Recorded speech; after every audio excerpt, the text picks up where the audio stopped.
I was trying to upkeep these two things when at the end of the day, I just had to kind of accept, which I'm more acceptant of now, which is I'm really just in the middle. Like, I'm not really that divine feminine and I'm not really that divine masculine. And it's okay. Like, I don't see it around me a lot, and that really discourages me. But at the end of the day, it's like I can't force it. I'm not that great. I'm not very clean. I'm not very organized. Like, I don't want to shave all the time. Like, I just don't. Like, and I'm sure there's a lot of women that feel the same way. And it's like, and it's also like, but I don't want to be parasitic, and I don't want to just like scream at people all the time and tell them my opinion, and and not listen, and not nurture. And so it was a really hard kind of thing to figure out, but I think I'm starting to get it, and it's exciting. Welcome to Therapist Uncensored. Building on decades of professional experience, this podcast tackles neurobiology, modern attachment, and more in an honest way that's helpful in healing humans. Your session begins now with Dr. Ann Kelly and Sue Marriott.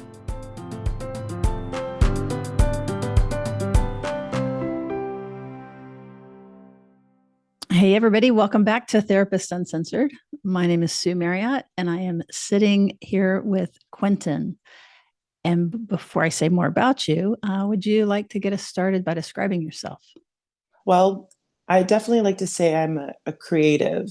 I think that's an even better umbrella than calling myself an artist, because I just like the word creative. I'm an overall creative and performer. I'm a creative and I'm a performer. Those are the two descriptive words that I like to describe myself as.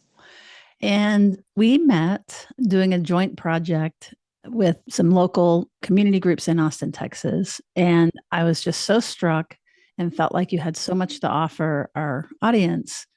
So, as a trans creator in Austin, Texas, why don't you just tell us a little bit about your journey? I would say maybe non-binary is a better tag for me. I love and respect the trans community so much, but I think I'm a little too fluid. Like, I'm a little too day and night to kind of give myself such an honorable title of transhuman. But I was born and raised in Corpus Christi, Texas, which is a very interesting place to be a queer person. When you think about South Texas, like, you could probably get this super negative rap when it comes to identity or things like that. But I was really blessed and really lucky to kind of grow up. First of all, I grew up doing professional, regional, local theater starting from when I was 9 years old. And so I was kind of, I had about 9 years of kind of being in limbo when it came to who I was, obviously from birth to nine. I'm sure everybody is. But starting at nine, I was already kind of immediately thrown into this community of very different types of people. Theater has every kind of person.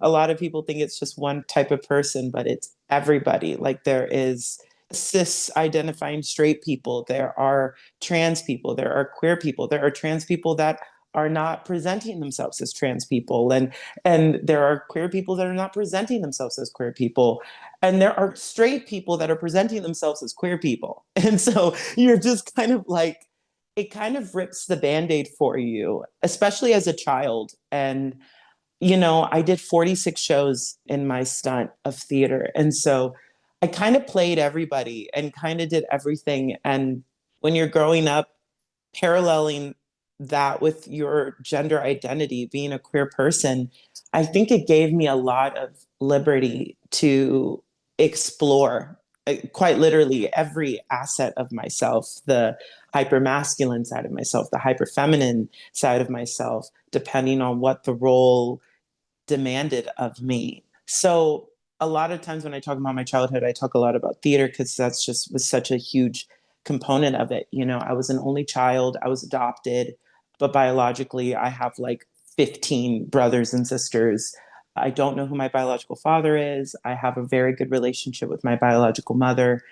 And it was a very complex, very hard upbringing. I went through a lot of stuff with my family, with my parents, when it came to infidelity.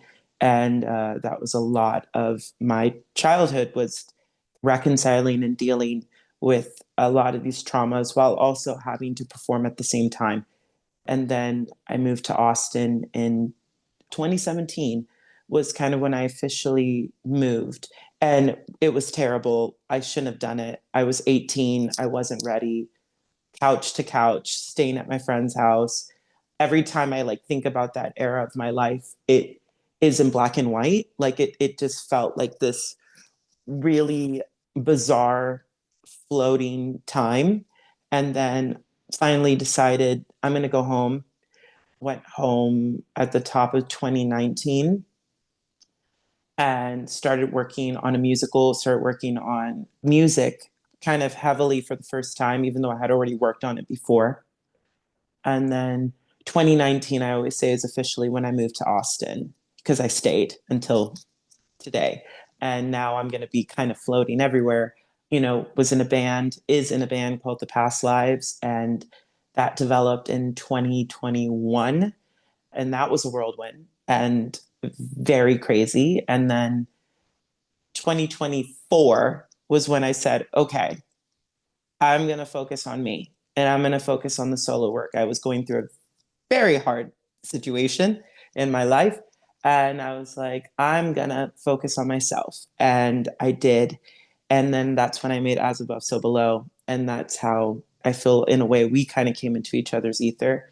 And now I'm doing so much other stuff now for me in my solo work. And that's like the most abridged version of myself that I can give. That is wonderful. And at the top, I introduced you as Quentin, and you said this will be a first. Say more about that. My full name is Quentin Arispe. Actually, my full name is Daniel Quentin Arispe. And I used to have a lot of anxiety around people knowing that my first name is Daniel because it's so masculine and I hate it so much. But I'm not scared of anything anymore. And so I feel like I am the last male to hold the Arispe name. And I always felt a lot of responsibility for that. And I'm trying to relinquish a little bit of that responsibility. It's not my job, and that name has not always brought me a lot of light and joy in my life. And so I love who I am. I love my last name. I love my culture, and it's Hispanic, and and you feel it. But I feel like I'm Quentin, and that's who I am. It's not about my gender, it's not about my race, it's about just me. And I'm trying to get better at just being I'm Quentin, and that's who I am, and that's all I need to be.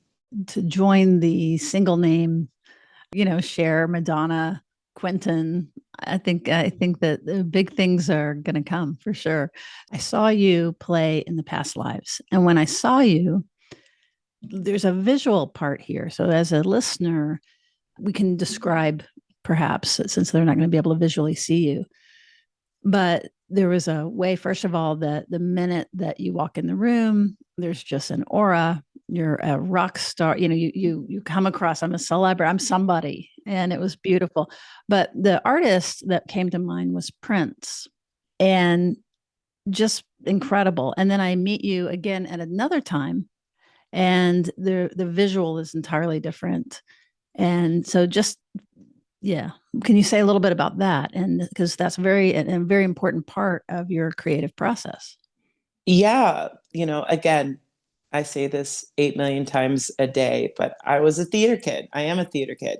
And so a lot of the ways that I learned how to perform was through characters. And for a very long time, up into the past lives, I felt like in order to create a body of work, I had to create a persona, and there had to be kind of something that went along with it. And so when I was starting the past lives, we did a show at Scudin where we opened for Nane. And I just remember it being very overwhelming and I couldn't really handle. It was a huge show. We weren't expecting it to be that big. We weren't expecting for it to kind of change the course of our lives, but it did. And I it was the first time I took my shirt off on stage. It was the first time, a lot of first, and I felt like I had no armor, I had no protection. I was just kind of raw and just kind of out there. Later to kind of figure out that that's probably why it worked, but ultimately I got scared, rightfully so. And I was going through a lot of change and a lot of transition at the time in my personal life.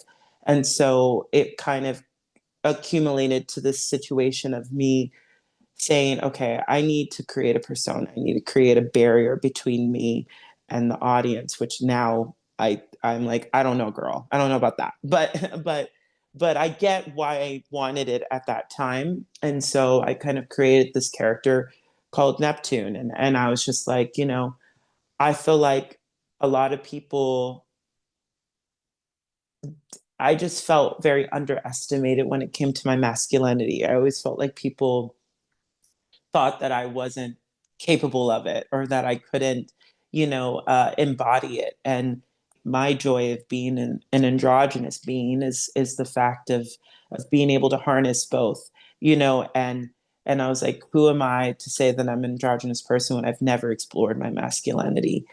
And so I was like, I want to try it. And I want to go for it and create this persona and do my research and study the divine masculinity and see if I could pull it off, see if people would believe it.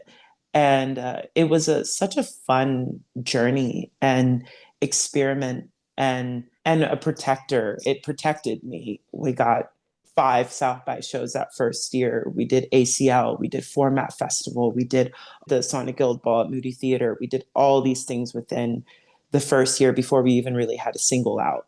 And so it was very intense. And I'm ultimately glad that I kind of had a bit of this barrier between me and also my best friend, Daniel Sahad from Nane passed away that same year as well. And so it was just kind of this overall, I needed to be protected from something.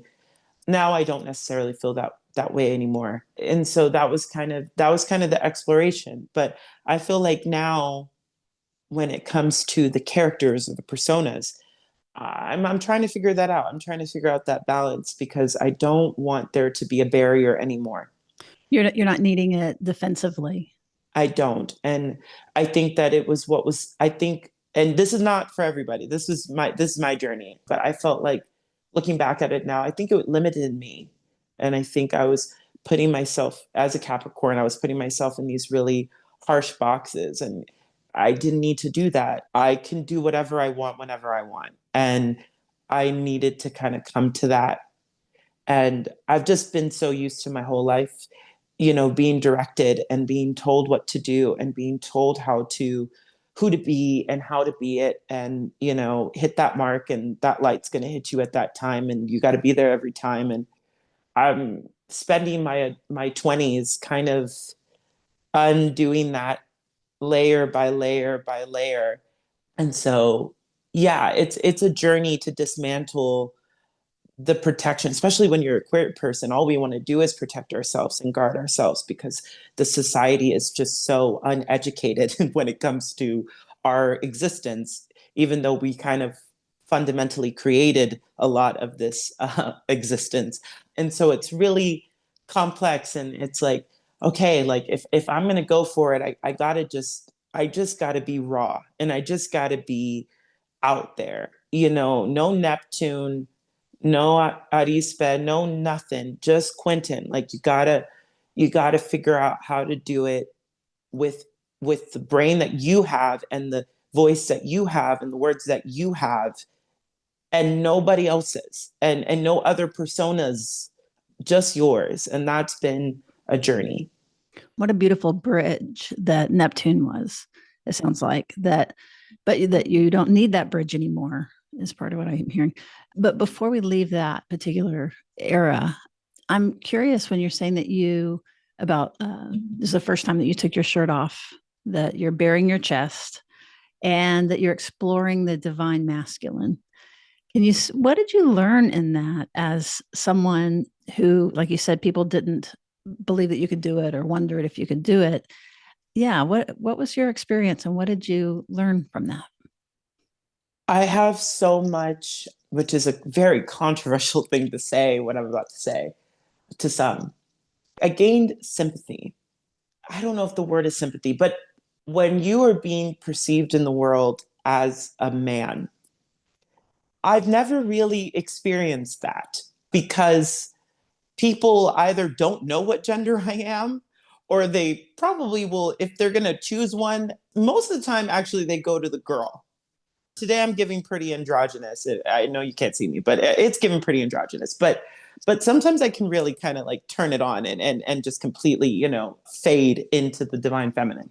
But I gained this awareness, there's the word, for the divine masculine that I an angle that I never really thought of, which was only way I can describe it is it's parasitic.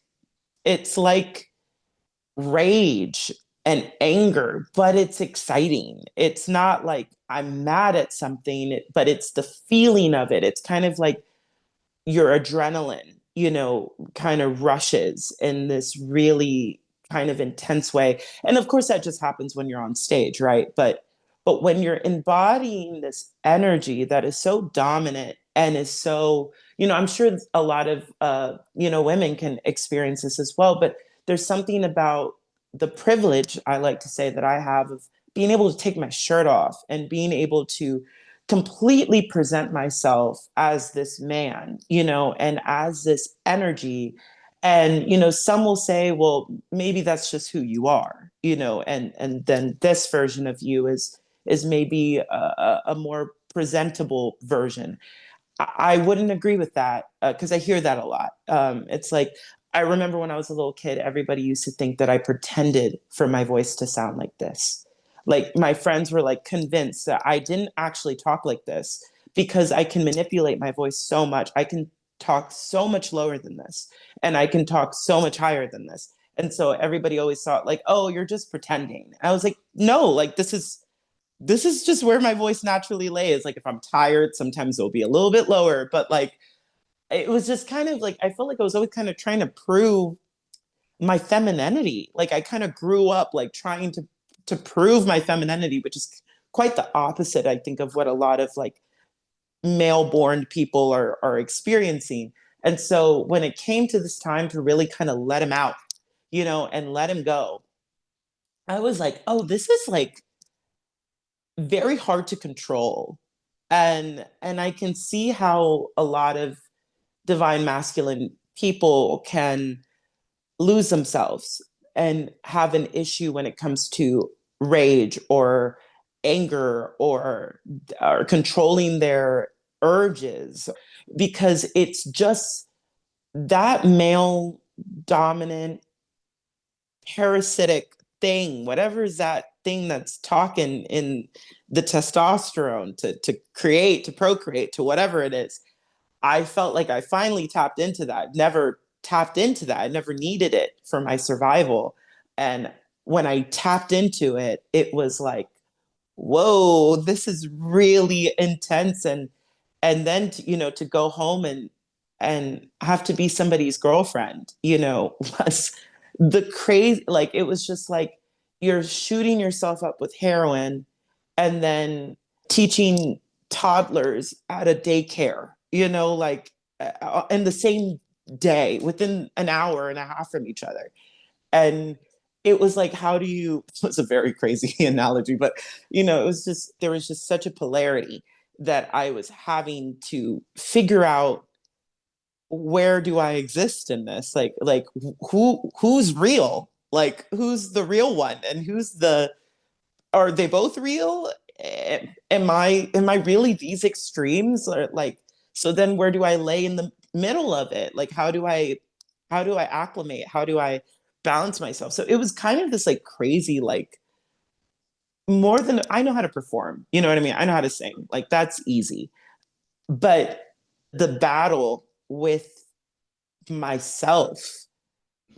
Right. Because you weren't performing, you were you were finding these elements of yourself. Some you have to work towards, right? And like the masculine energy, needing to kind of more consciously lean into that versus your natural energy and like where your voice lies and how people generally perceive you. But just the distinction between, you're not putting on, you're not performing. It was that you were going inward and finding that more masculine identified, I don't know, recognition or expression. Yeah, that's a great way to word it. And then you would go home and kind of rest into a more natural expression for yourself, which was more feminine. And being able to, in a matter of hours, traverse those really does give you such a wonderful perspective about culture and things like that, I imagine. Yes, I feel like I learned so much about what motivates people and what drives people, why the divine feminine finds so much joy and pleasure in the divine feminine, why the divine masculine finds so much joy and pleasure in the divine masculine. Like they're two different journeys and they're two different, they satisfy me in two very different ways. And I think for a while I was kind of like being like, oh, the masculine, like he's cool. I do like him, turns out, but he's for the stage. He's for the stage. Cause I was like, I don't know how. I think I walked away from it being like, I don't know how men navigate that sit just in that side of polarity. You know what I mean? That don't do the pendulum, that they just go sit over there and they go exist in that.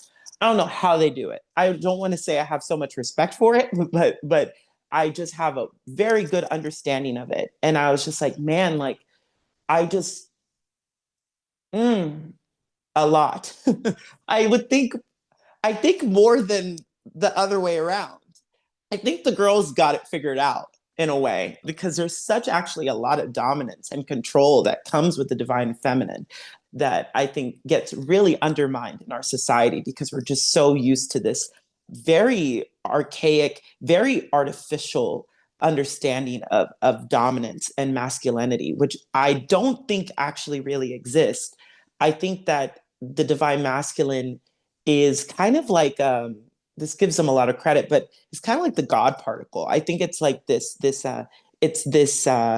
untangible will to exist, and the divine feminine is the host. It's this body, this real grounded creation that then can take that randonautica, can take that absolute insanity and process it in the body and then create something that is physical, whether that be a child or life or whatever you want to call it, because I think I'm capable of it as well, even though I can't create a baby out of this body. And so it was just kind of like I think what it's missing is the ground. It's missing the foundation. I think when divine masculine people, I think when they do find that foundation, I think they're actually tapping into their divine feminine. And I think it's not existent, which is very weird because when I always used to hear about the male and the female, it was kind of like divine masculine is kind of the ground and the foundation, and then the feminine is the thing that can lay on that foundation. I don't, from personal experience, I may disagree because I was like, I felt aimless. I felt wild. I felt uncontrollable, uncontainable in the divine masculine. And then I would need to go home and go put my sports bra back on, put my hair in a bun, like shave my legs, even though these are all kind of social things, but just the softness and the subtleness and the nurturing that the divine feminine obtains is just so vital and so beautiful. I love being a nurturer and a mother so much more than I love being in a car that's going 185 miles an hour. And so anyway, that's that. No, and I'm really just thinking about this idea of nurturing. And you said like a feminine dominance. The dominance actually comes from the feminine side through control. Is that right? Can you say more about that? Yeah, I truly deeply believe that. I'm going to try to be as kosher with what I'm about to say as possible. But there was, It is therapist uncensored. So, okay, well, and I think this would be cool for therapists to hear. But I have had sexual experiences in the divine, more in the divine masculine and more in the divine feminine. And I find so much more control and dominance and pleasure when I'm in the divine feminine, because there is this, first of all, the kind of the whole temptress angle is really fun. You don't really get that in the divine masculine. And then there's kind of this kind of the allowing something to enter, your vessel and your body is there's actually such a control in that I think, again, archaically we would like to maybe reverse that and be like, no, like I'm the one choosing what to enter. It's like, right. I'm penetrating you. yeah, but honestly, it's really up to, the person that is being penetrated. They're the ones that are really making the calling the shots here. And you can put this in whatever era you want. You can put this in where it was just like, all the terrible things that kind of have happened through history. But at the end of the day, it was up to the divine feminine to create something from it. You know what I mean? And there's a lot of loss of control actually when it comes to, I think, the divine masculine in the sexual experience. You're reaching and you're searching and you're trying to obtain and obtain and obtain and obtain. And then when you do obtain, it's still a variable. There's still this potential for there to be rejection, and there's also still this potential for the job, whatever, to not work. And so it's all up to her. It's all up to the divine feminine. And I just remember, once I started experiencing sexuality and sex in the divine feminine more, this level of control and this level of dominance that just kind of stimulated me so much more than the game and the hunt of the divine masculine. Like, it's the chase, when it comes to the divine masculine, that's the most exciting kind of element of it. But but the but the actual experience and the actual retrieval is really rooted in that divine feminine. And I find that to be just so much more exciting and enjoying, and to be admired in that way is something that a lot of queer people don't always get to experience, and non-binary trans women. And so it's like, I don't know, I think anybody who can obtain the divine feminine in an authentic, pure way, I think that they're the leaders. Native Americans, they revere two-spirit beings. Androgynous people were seen as gods and deities. When you look at a lot of the different types of deities, they're all these androgynous, half male, half female.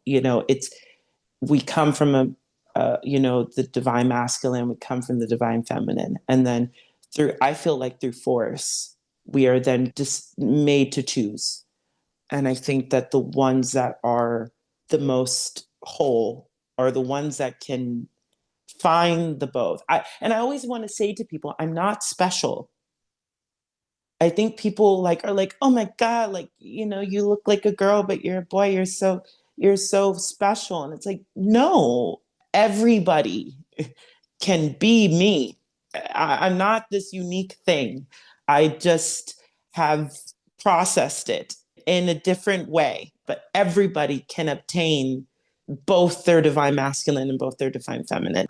No one's special in that journey. So far in evolution, we've all come from the divine masculine and the divine feminine. And so there is no way you came from a man and from a woman, whichever way you want to word that. And at the end of the day, you are inherently both. And so And that's facts. I'm talking science here, you know. No, but I love your invitation. I'm hearing it as an invitation for everybody It is an around. invitation. That's a Yeah. great way to say it. Hmm. Yeah. Hmm.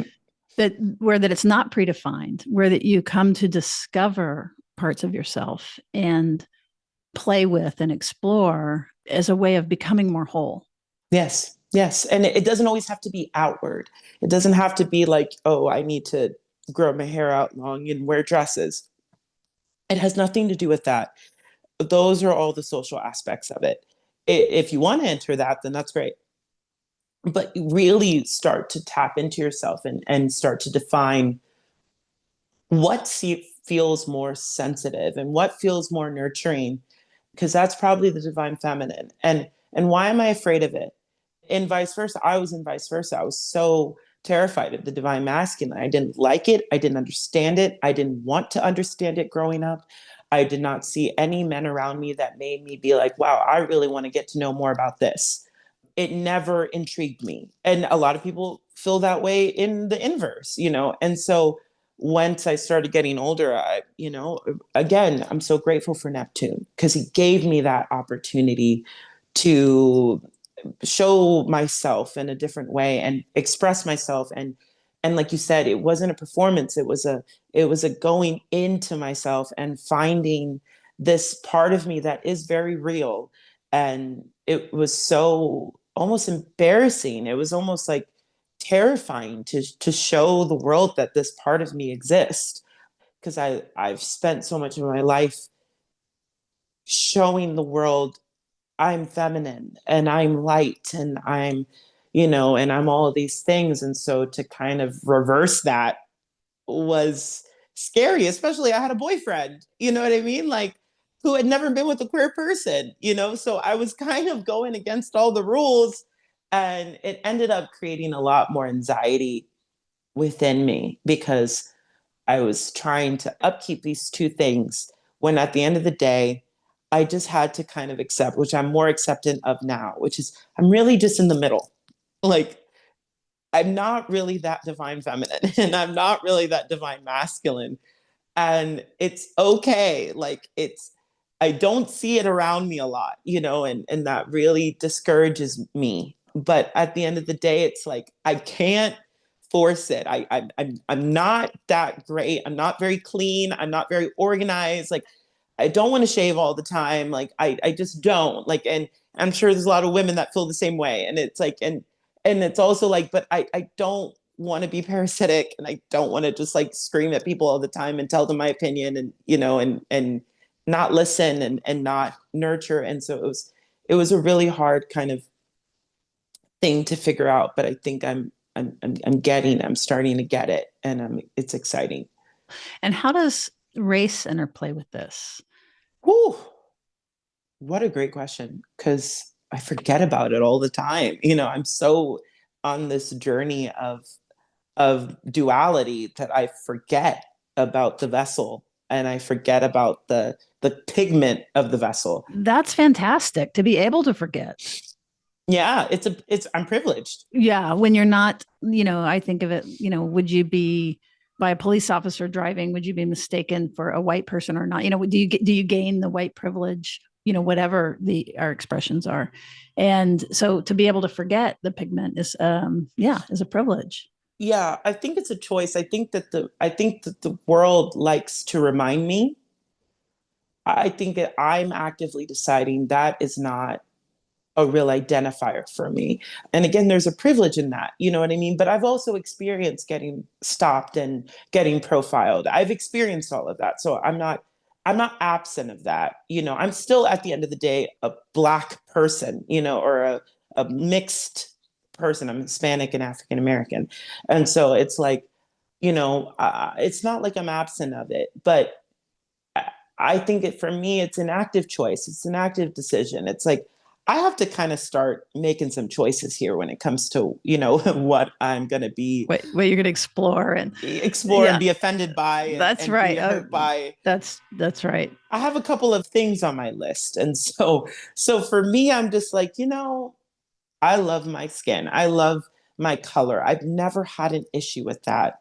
Gender, all those other things is another story. But when it comes to the color of my skin, I've never had an issue with it. Now that I've never thought about that, but I really haven't. I guess growing up in a Hispanic household, growing up honestly around a lot of white people, and then also living in Houston for a while and just being completely surrounded by the Black community, like I've kind of gotten a little piece of every pie that I kind of needed. I felt the prejudice. I felt, I've been called the words, and I know how that feels, but I think that there is a choice in letting it like define you. And I just didn't want it to define me. And I was like, I'm already being defined by so many other things.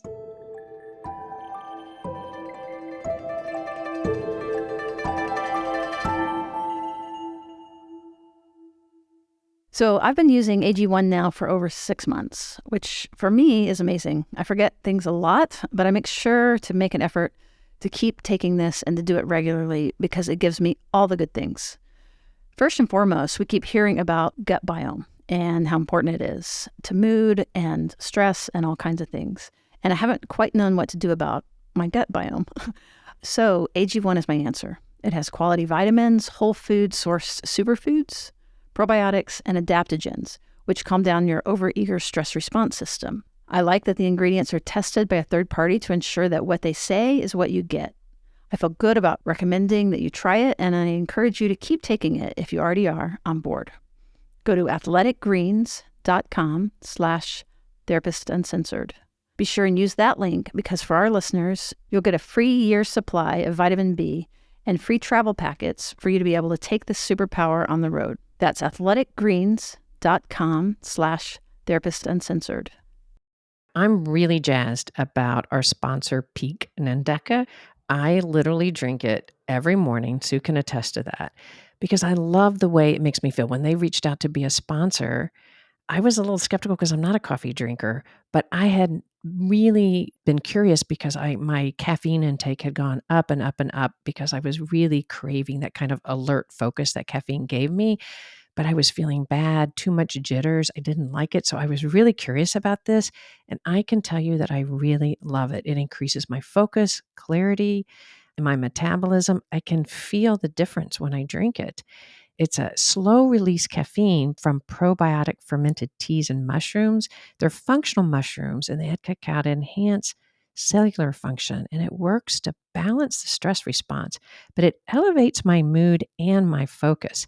And one of the fun things is that this new year, I have really wanted to get off any processed foods. And so, as a side note, since I'd been drinking it regularly, I put it into assessment in AI, like, is this a processed food? I've been doing that a lot and been surprised how much things come back as processed. This was not. It is fermented tea that's triple toxin screened. So it really has unmatched purity and the fruity body mushrooms. The quality is excellent, and I loved getting an outside confirmation of that. So right now you can get 20% off plus a free starter kit when you shop exclusively at peaklife.com/TU. So that's PIQUELIFE.com/TU, Peak Life.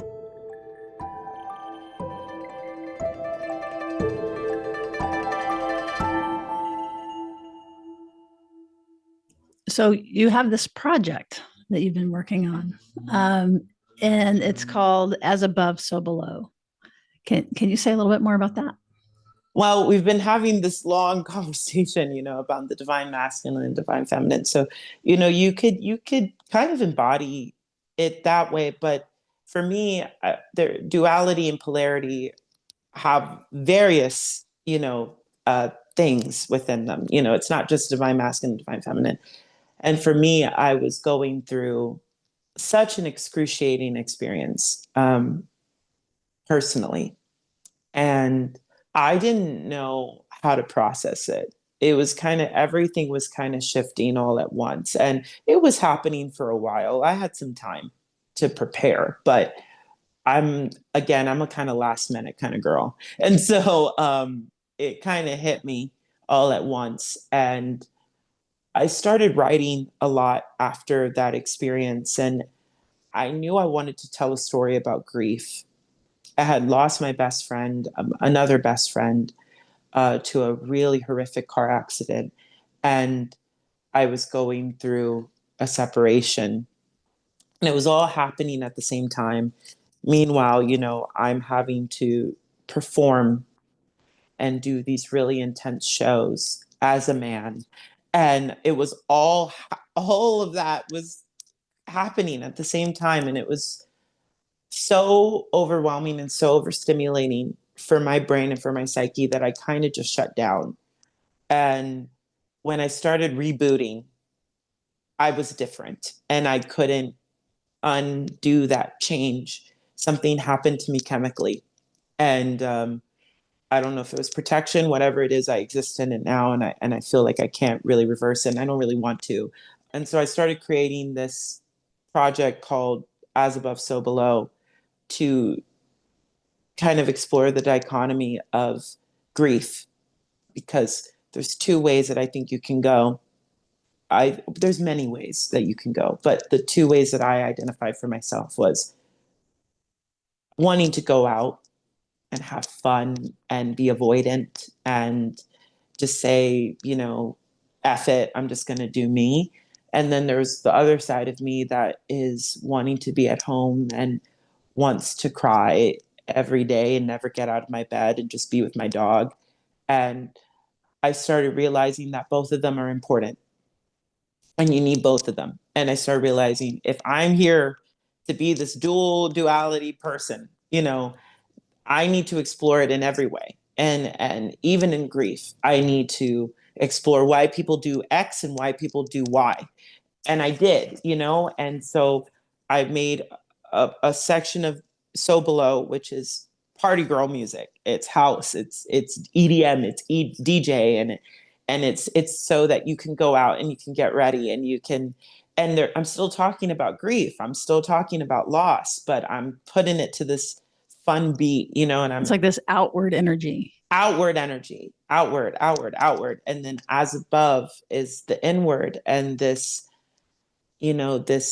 emotional shell, internal shell that I was, that was just gutted and broken. And I was in a situation, how do I word this? I was in a situation with that loss of the person that I was with, where I didn't feel like I was safe enough to fall. I kind of had to create the boundaries for both of us because they were not emotionally maturely in a place to be able to respect my boundaries in the aftermath of our separation. And so I felt like I had to be really guarded. Back to that Neptune, I had to be really guarded and very protective. And so I did So Below first because I was like, I can't be emotional. I can't be sad because if I do, I'm just going to regress and I'm going to go back to this thing. And that person that is I would be going back to is just waiting for that because they just want it back so badly. So I have to be kind of double strong in order to get through this and I have to do it for the both of us. And it was so hard. I hated every second of it because I'm not that kind of person. I'm a loving, forgiving, open human being. So having to be so closed off, I could only express it and endure it by creating a body of work that was the same thing, which was this dance kind of like, woo, like F them, I can do this, which I never believed and I never recommend, but there is a power in it. And it did help in a way, but you have to know that no matter what, there is going to come that time where you're going to wake up or you're going to have that bad dream and you're going to wake up and you're not going to be able to get out of your bed. And you're going to have to allow it to happen. And you're going to have to let yourself go through it. And it did. I got there. And when that happened, I then made As Above. And then kind of finished this story, and both felt true, both felt honest to me. It was the first time I didn't feel like I was like pretending. I wasn't playing a character. It wasn't any of that. It was just, this is who I am. It's more kind of folk experimental, and it's kind of this exploration of, yeah, just kind of the more emotional, when I think of emotional, I think of folk music, or I think of, Stories. yeah, it's a story, and there's this sensitivity to it. And it was so fun to get to explore both of those. And I think people really resonate with Above in a very different way than they resonate with So Below. And it's been cool to get people kind of telling me, which EP is theirs. And then I did a live taping where I put it all together. And that's about to come out as a live album, to where you can kind of experience it the way that God intended, which is kind of like both of them. And that was really fun as well. It was just such a great journey. I I don't think I could have done my first real major breakup a healthier way than making this body of work. And I said, when I did the live taping, I said, I had an interview after, and they were like, what's the future with this project? I was like, I will continue to perform this stuff. And even though I'm making now new music that I'm so much more excited about. But this is where, for me personally, this here at that live show was where this story ends for me. I will continue to sing it. Stevie Nicks still has to sing Landslide. She still has to sing Dreams, and I understand that. I get that burden of the artist and of the writer. But just know internally and personally, I'm done. Right, right. No, I get that. Just kind of like with Neptune. Something is birthed and then there's a completion, and yet it still exists in the world, which is great. And you hope people find it and or enjoy it and grow from it. But that's not where you are. So before we find out where you are now, are we going to be able to incorporate any of this music into this interview? There's two songs that really resonate with me when it comes to, like, from each project. From the first project, when I think about kind of the extremes, of the two worlds, right? Drunk, which is the first song on So Below, I think would be a great, to play a snippet of that and to play a little cut of that, to just kind of briefly explain what that song was about. That one I feel like has the most kind of weight to it, because it was actually the last song that we made for it, but it's the first song. And I actually wrote it to be the last song. So it was funny, but um, I was just kind of thinking, there's this, civil rights activist, queer activist. Her name was Marsha P. Johnson. And she's credited with being the first person to throw the brick at Stonewall. And I'm obsessed with her. I do film, and I want to eventually do her biopic and play her and tell her story, because she's just kind of the most brilliant human ever. But she was found face down in the Hudson River, with a hole in the back of her head. And they never, to this day, no one really knows. And they closed it so quickly because she was a trans woman. This was the, 80s. This was during the epidemic, late 70s into the 80s.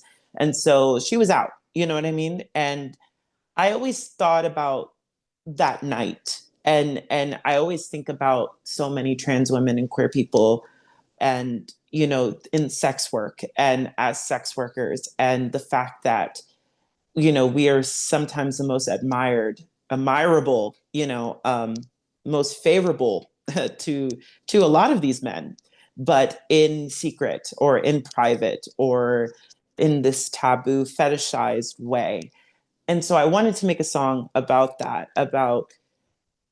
to me, it was almost like the last night that she existed, and just being in the car with this, well-to-do businessman, who's going to take her out for this night on the town, and it doesn't matter who his wife is, she's the princess, she's the queen, in that moment. And sometimes as a queer person, that's all you have, is that singular experience, that one time experience. And I wanted to tell it, but in this way where it wasn't sad, or it was like, no, like, we are that powerful, we are that special, that people feel like we need to be suppressed and that we need to be killed. That is how special and beautiful and dangerous we are. And that is painful and excruciating, but it's also powerful. And so I wanted to tell all of that somehow in this fun little pop tune and that's called Drunk. And I paralleled it with an experience that I actually had in New York. But for me, it's themed by New York. It's spun by the idea of the queer experience. And so that's Drunk, ladies and gentlemen. And then we have I'm Falling Again, which is on As Above. And that one couldn't be more opposite of a story. And I'm Falling Again is a part two to a song that I wrote called Parachute for another project that I wrote called Barefoot a couple years ago. I say a line in there that says, I'd rather hit the ground than talk to you. And it was me saying, save me from myself. I'm falling again. Save me from myself. I'm falling again. Like, save me from myself like only you can, and it's the separation anxiety that you get of like, oh no, like I'm drowning, I'm falling, I need this person back, no matter what they've done, no matter how much they've hurt me, no matter how much they've disrespected my boundaries and my body and my mind and my power and what I give to them and what I bring to them. Who cares? I can't handle me. I can't be by myself. And so I need this person back. And the fight to not do that, it was like, it's either I write this song or I call him. And that was the line, that was the boundary, that's where I was at. And so it's like, it's either I just put it out all on here, or I actually become what this song is. And a lot of times when it comes to my more emotional music, that's where I have to get in order to write it, which is really not fun for me. But I love that song. That is my favorite song I've maybe ever written. And it's the end. It's what ends this whole world. And it's what I used for the end of the live show as well. And to do it with a live band. And it has this huge, big, orchestral ending. And it was like where you actually hear the motif from Drunk. And so it actually connects them and brings it all together, because Drunk is the first song and technically I'm Falling Again is the last, which is funny that those are my favorite. But anyway, it's this journey, and it's you're right. It totally parallels, all the conversation that we've been having, that that you leaned into a certain part, right? The outward, the grief, the avoiding it in a way, right? And then you lean in all the way over here, but where you end up is together, is integrated and more integrated, because you've let yourself explore the edges of this. I can't wait to hear it.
friend against your chest, holding on to you.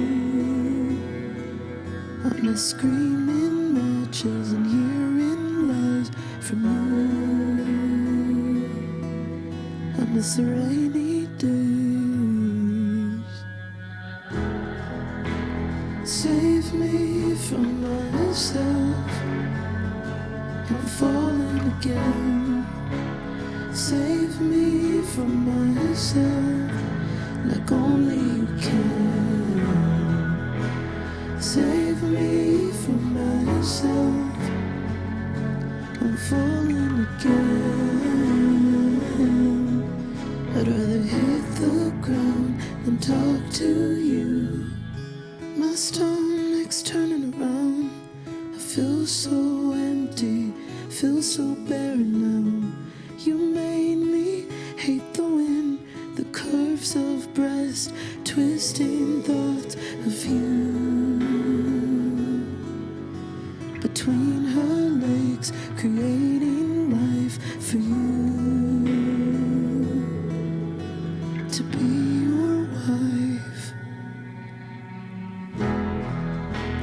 Save me from myself. I'm falling again. Save me from myself, like only you can. Save me from myself. I'm falling again. I'd rather hit the ground than talk to you.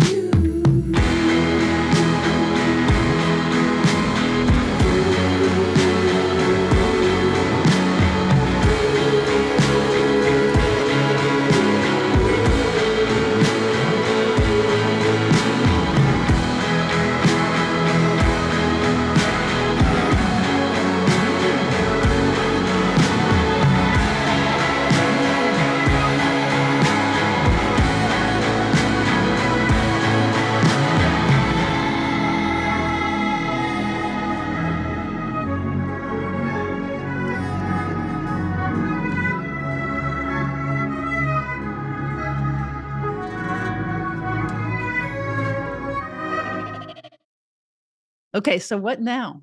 Who are you? Where are you? Where are you going? Well, I don't think anybody really can see, but I'm blonde. And there's a reason for that. I just was like, okay, it's time to embody and become the persona. It's time to live it and exist it and experience it. And I was like, I'm going to dye my hair. And that's going to be a step for me into not having this wig or this thing that I could put on or off, but just integrating, like you said, integrating the performer with Quentin, because there really is no separation. And I can still have things for myself. I can still protect myself, but also be who I truly am, which is an artist and a creative and a performer, and not feel like I need to completely separate the two. And when this becomes too unhealthy, you may see me on a wig again. Like, yeah, I may put the wig back on. But I haven't tried this. I haven't tried Your hair is just so gorgeous. Thank you. It is Thank you. absolutely beautiful. And we should for sure publish this with a current picture of you now. Yeah, I would love to do that. I'll send you one. I started writing this album that is going to actually have real backing and be what I'm really calling my debut album. I know I've done a lot of work, but this is, we recorded it at Sonic Ranch where, the Yeah Yeah Yeahs and, Nirvana and all these really incredible artists have done their albums in. I feel like I've worked with some of the best musicians on this project, and Kinder, who's my producer, who helped me make As Above and So Below, and now we're moving forward into this new project. And it's just the only way I can describe it is it's just me. It's just me and nothing else. And sometimes I'm angry and sometimes my voice is very soft, and it's all of it. If you have, I keep saying, if you have As Above and So Below, the new project is the middle, and it's everything. It's kind of, I wanted to put kind of everything into one thing, and how complicated and how complex I am. How can I do that audibly? And how could I give you this audible experience of how I feel and what my life is like? And to do it without a persona, to do it without a character, to do it without even the protection of my last name, and just to just be like, no, this is just Quentin, and there's nothing else, and that's it. And it's scary. It's a very scary thing. It's very vulnerable. I've never felt this vulnerable. And it's, the music is cool. It's different. It's live, and there's a lot of live instrumentation, but also experimental, EDM still with the dance, but it's not. It's more Radiohead. I was really inspired by the Strokes and Radiohead and Blur. And I was like, oh, like this kind of like late 90s, early 2000s grunge. It sounds incredible. So can you share the name of it yet? Like, where are we? I think I'm still deciding the name. Okay.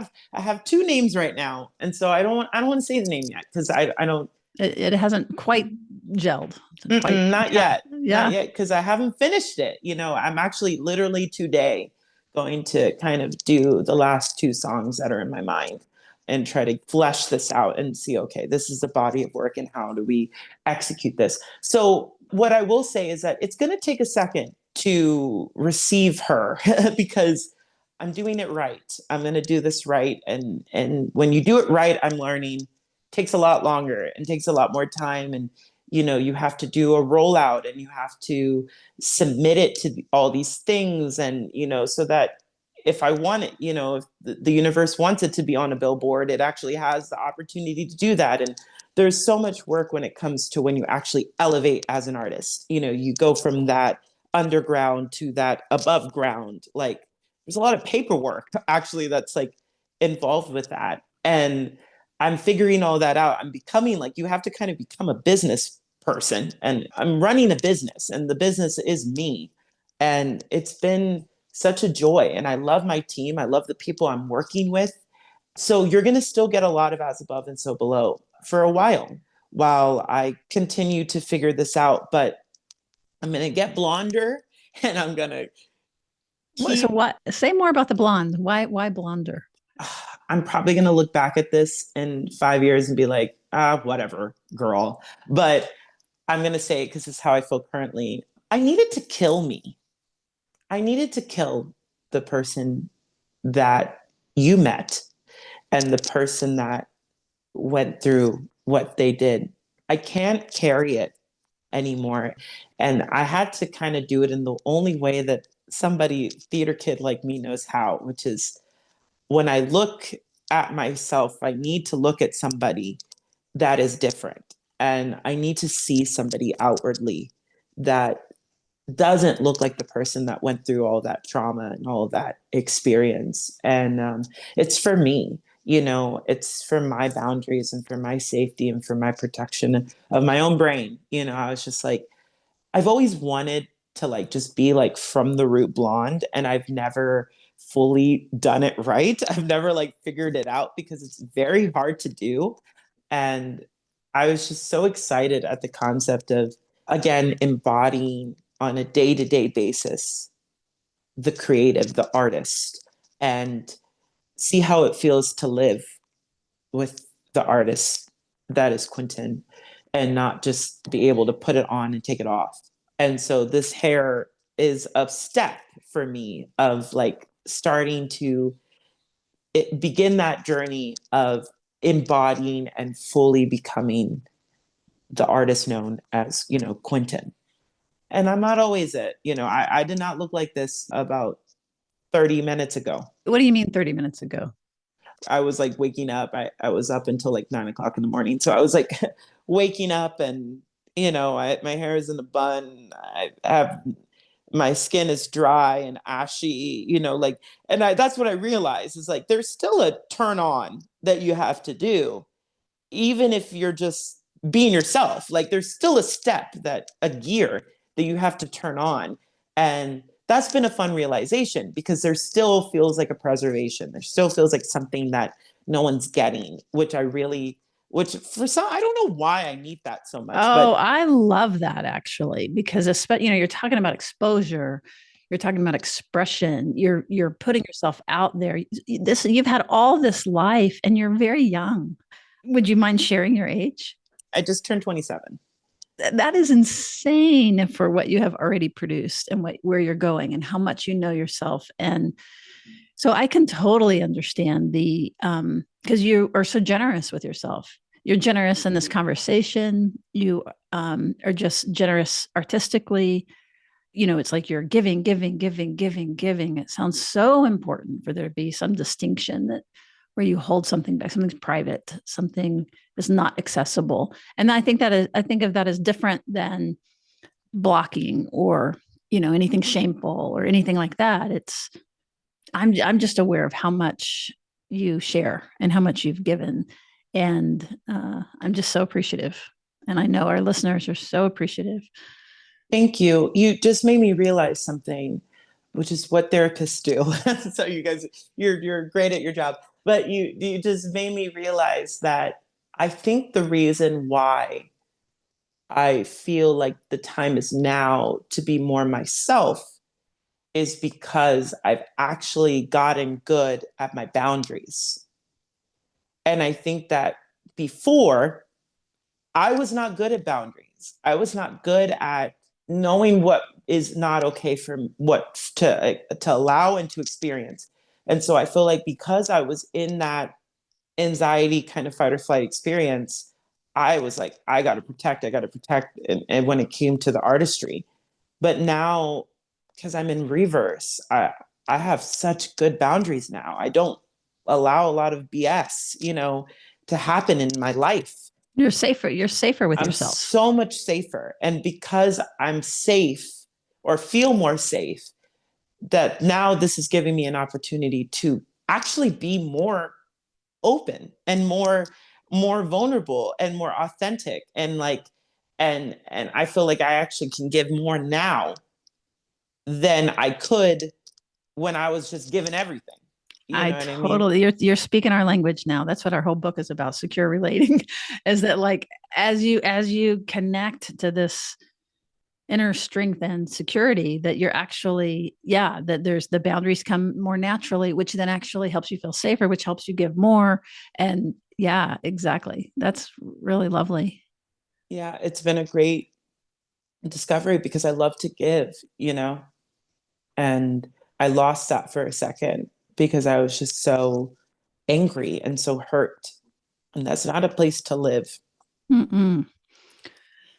Your story is so inspiring, and I know it's going to inspire so many people. If people are interested in reaching out to you, how can they find you? Ooh, you can find me on Instagram under Quentin Arispe, which I'm about to change. So it may That's right. This be, was your debut. This is yeah. Quentin. So it may be Quentin. Either way, you'll find me. And then I think on TikTok, it's like Quentin Arispe Official, which I'm trying to get better at TikTok, everybody. I'm not a TikToker, but I'm trying. I'm trying the hardest that I can. Well, I feel like that we've gotten to have this conversation, as you're this rising star. And it is such a privilege to know you and to have done that joint project and shared the stage with you. And I can't wait to hear more of this music. And yeah, I hope that people seek you out.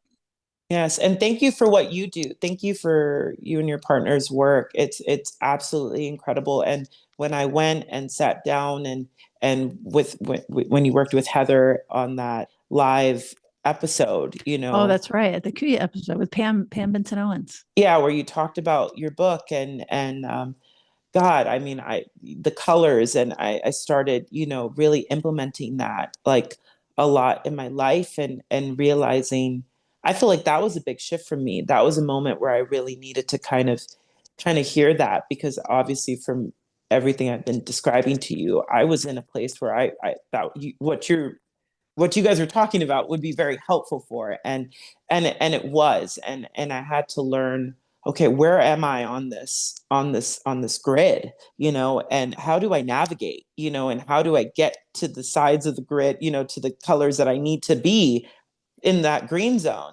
Because I was in a red zone, I was in a very strong red zone, hardcore, Yep. no Well, androgyny there, no yeah. blue.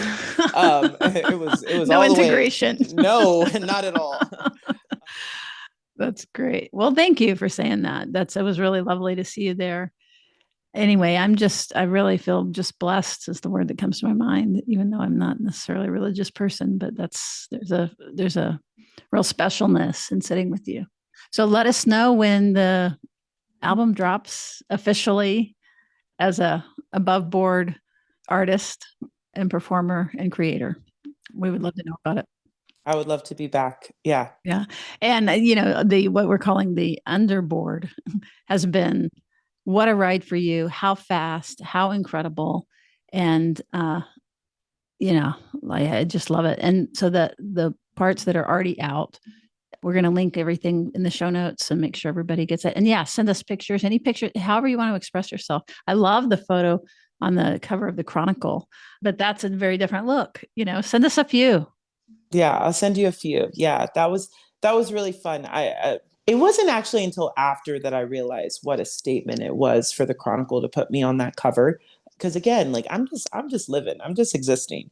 But I knew inherently that I was in the story of the lore of Quentin, I knew that I was going to kind of kill that this from birth to 25 I needed to shift. I don't know if kill is the greatest word, I but know I'm not loving that word so much, but it's a strong shift. heavy Yeah. hard word, but there's a reason for it in the but or ending it or the end of that season, the end yes, of there that you go. era, the Yeah. end of It's the a shift. demarcation. Yeah. Yes, the shift. The shift.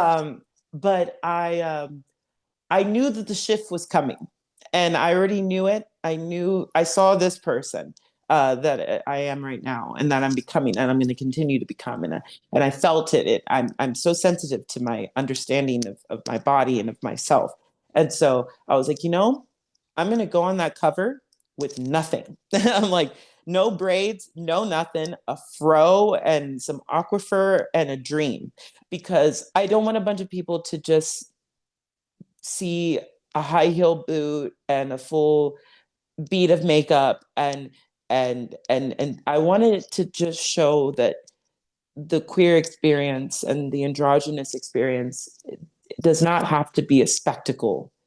It is actually a quite deeply spiritual and innate natural thing, and I wanted to represent that and not go for the shock factor. And I remember I didn't have a lot of control of I had a control of the shoot, thank God they gave me that, but they really weren't telling me what actually the cover was going to be.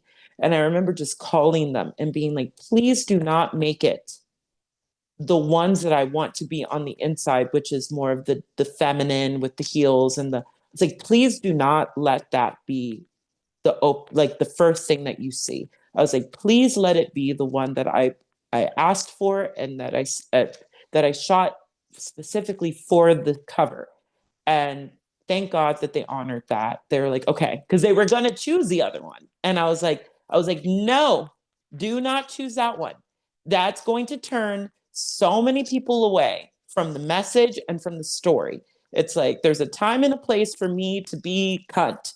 Okay. It's like, and it's not right now. I was like, right. You have to understand, got to read the room, got to look around you, and you got to know it's not an infringement on me. I didn't feel like I was suppressing myself. I felt like, no, I want this to reach as many people as possible. This is a major publication that is in the state of Texas. I was like, I'm not here to create outrage. I'm here to show humanity and to humanize the queer experience. I was like, do not F with me, people.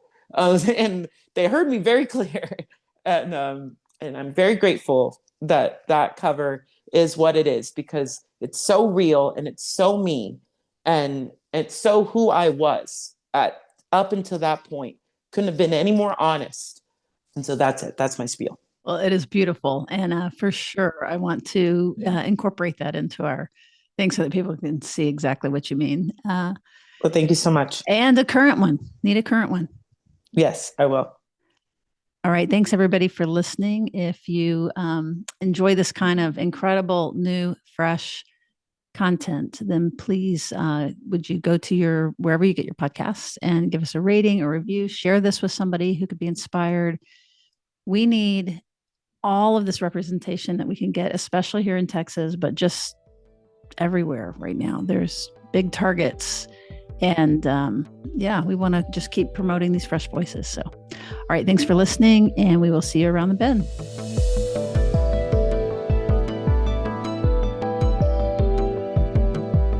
Therapist Uncensored is Ann Kelly and Sue Marriott. This podcast is edited by Jack Anderson.